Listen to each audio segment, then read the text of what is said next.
Et nous le retrouvons pour la revue de presse dans Matin Bonheur. Et on commence avec cette actualité. Déjà, bonjour Renaud. Bonjour Oswald. Bonjour Alix. Bonjour. Bienvenue et joyeux Noël en avance. Joyeux Noël. Alors, dialogue politique, le chef de l'État exprime ses attentes. C'est ce que nous dit le Patriote. Et parmi ses attentes, il y a celle-ci que le confrère livre à travers cette une. Que le dialogue nous amène à des élections législatives apaisées. Le président de la République, selon le confrère, a émis ce souhait lors du traditionnel conseil des ministres du mercredi qui s'est tenu hier. Et on continue de parler de dialogue politique dont le premier acte s'est joué ce lundi même avec ce dossier que nous propose l'intelligent d'Abidjan. Intitulé « Le dialogue lancé par Ouattara est-il le dialogue national proposé par Bédié ?» Ce dossier met en avant les éventuelles similitudes entre ces deux activités dont l'objectif commun est de favoriser la décrispation du climat politique national. Et à lire dans l'Inter de ce jour, le camp Gbagbo prêt à participer aux législatives. C'est l'information révélée par le comité central du FPI pro-Gbagbo au sortir d'une rencontre qu'il a tenue ce mardi. Selon Assoa Dou, son secrétaire général, le FPI pro-Gbagbo, en liaison avec ses alliés de l'opposition, ira à ces élections et se donnera les moyens de les remporter. Avec ce qui suit, comme on dit à Abidjan, on risque d'être dans le pain. Le prix du pain va connaître une augmentation à partir du mois prochain.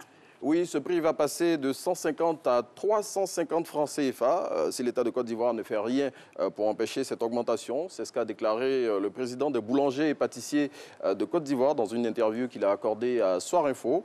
Pour tout savoir sur les raisons de cette hausse qui va faire passer le prix de la baguette du simple à plus du double, il faut lire Soir Info de ce jour. Et cette information législative avec Le Matin qui signale des désaccords au sein du PDCI dans la commune de Koumassi. Tout à fait. Selon le confrère, le choix opéré par Henri Konan Bédié dans cette commune fragilise le PDCI RDA, à en croire le confrère. Le président du PDCI a préféré un autre candidat, Ndoye Yapi Raymond, pour représenter le parti aux législatives. Cette situation, toujours selon le confrère, fait les affaires du RHDP. On reste avec le plus vieux parti de Côte d'Ivoire, avec le président de ce parti qui prône la cohésion sociale. Henri Konan Bédié exhorte à une réconciliation vraie et véritable des fils et filles de la Côte d'Ivoire. Le président du PDCI a exprimé ce souhait à l'occasion d'un message relatif à la fête de Noël qu'il a délivré hier selon le Nouveau Réveil. Et une question dans cette revue de presse, cité universitaire d'Abobo et de Williamsville, à quand la réouverture ? C'est la question que pose l'expression à travers le reportage qu'il consacre à ce sujet dans son édition de ce jour. Selon le confrère, l'ouverture des cités qui avaient été fermées pour réhabilitation au lendemain de la crise post-électorale de 2010, qui a été maintes fois annoncée, n'est toujours pas effective. Et un sujet bien d'actualité, à savoir la Noël. Donc un psychologue révèle l'importance des cadeaux de Noël pour nos bouts de chou. Et tout à fait, selon ce spécialiste, les jouets ont un impact sur la vie de l'enfant. Donc il est important d'offrir des cadeaux aux enfants à l'occasion de cette fête. Et pour aider les parents à mieux cerner cette symbolique des cadeaux, il donne des recommandations aux parents dans l'Inter de ce jour.